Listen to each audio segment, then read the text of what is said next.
Good day mga ka-sports natin dyan. Finally, si Lynn Domingo, nakaharap niya na ang kanyang dating team. Ang Creamline Cool Smashers ay isa sa mga pinakamalakas na team na kanyang inalisan. Sa ngayon ay nagkatunggali nga sila at suddenly ay hindi nga nanalo ang si Lynn Domingo natin.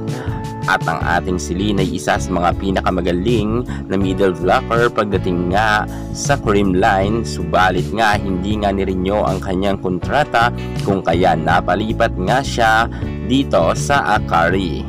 Niya, wala pa naman talaga sanang balak na lumipat itong si Lynn, subalit hindi nga umubra ang kanyang kagalingan at tinanggal nga siya ng Creamline at hindi na ni-renew ang kanyang kontrata.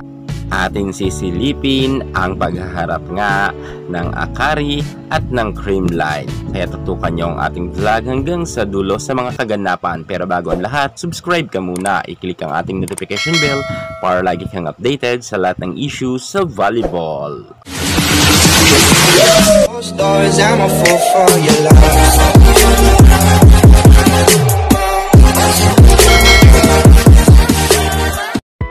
Finally, si Lynn Domingo, ang paghaharap niya kontra sa Creamline ay naganap na nga kanina. At eto nga mga ka-sports, hindi nga umubra ang kagalingan ng ating si Lynn Domingo. Maraming ang nakakapansin na medyo bumaba na nga ngayon ang mga galawan pagdating sa loob ng court ng ating si Lynn Domingo at mukhang wala pa siya masyadong chemistry sa kanyang mga setter. Kahit nga si Cobb at itong si Maraginot magpalitan man ay hindi pa nila makuha-kuha ang timpla nga na gustong set ni Lynn, kung kaya hindi nga ito makahataw.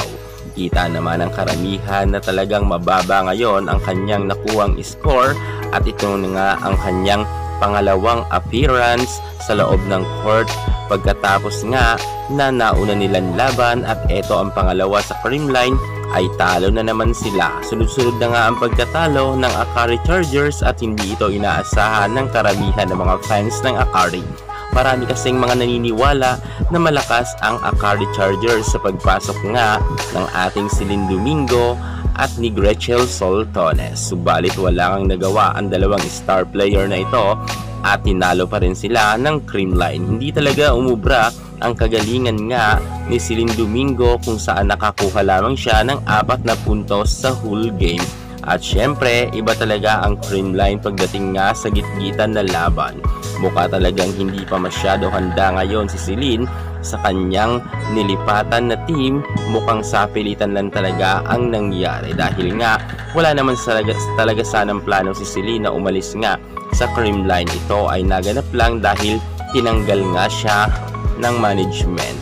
At dito naman ay minahal naman siya ng Akari Chargers, kung kaya nga mga ka-sports ay kasama nga rin si Lynn sa nasabi nating team ng Akari.